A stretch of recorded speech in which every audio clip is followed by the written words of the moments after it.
চাইনি তো এমন কিছু। কাহিনী পরিচালনা এবং গীত রচনা রামিজ রিয়াজ।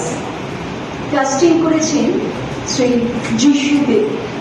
অভিনয় রয়েছে আপনারা সবাই দেখতে পাচ্ছেন আমাদের ভালো লাগার শিল্পী, আমাদের সকলের খুব প্রিয় শিল্পী। আমরা যার অনেক ছবি দেখেছি, বনি সেনগুপ্ত আমাদের মধ্যে রয়েছে, মধুমিতা সরকার, এস নন্দা, পিয়া সেনগুপ্ত, ভরত কর, কাঞ্চন মল্লিক এবং টিনা রায় ও গৌতম দাস। সিনেমাটাতে একটা স্পেশাল ক্যারেক্টার আমি আছি। সো আশা করবো যে সবার ভালো লাগবে এবং গল্পটা আমি নিজে শুনেছি, ভালো গল্প।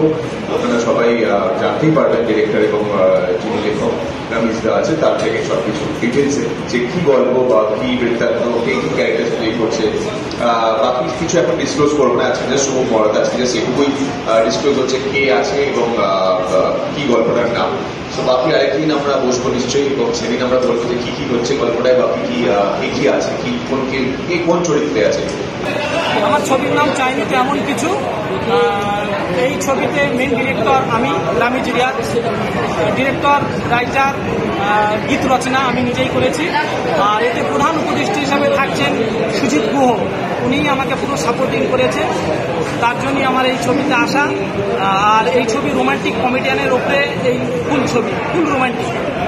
আর এই ছবি আমার করার জন্য আমি খুবই আশাবাদী যে এই ছবি আমার খুব ভালো হবে। তো আমি এটাকে করছি। তো এতে আমার হিরো আছেন বনি সেনগুপ্ত, মধুমিতা সরকার, ভরত কল, কাঞ্চন মল্লিক, সুপ্রিয় দত্ত আছেন, আর টিনা রয়, গৌতম দাস, এই কিছু জন। আমি গৌতম দাস। আমি রিয়াজের ছবিতে চাইনি তো এমন কিছু, এই ছবিতে প্রথমবার বাংলা ছবিতে অভিনয় করছি, ক্যারেক্টার অভিনয় করছি। তো ছবির স্টোরি ভালো, চলবে, মার্কেটে চলবে। দর্শকরা দেখুক, থিয়েটার হলে দেখুক, দর্শকরাই বলবেন কীরকম ছবি। আমার তো মনে হচ্ছে ছবি ভালো চলবে। অনেক স্বনামধন্য আর্টিস্টরা আছেন, শিল্পীরা আছেন, ছবি চলবে, স্টোরি ভালো।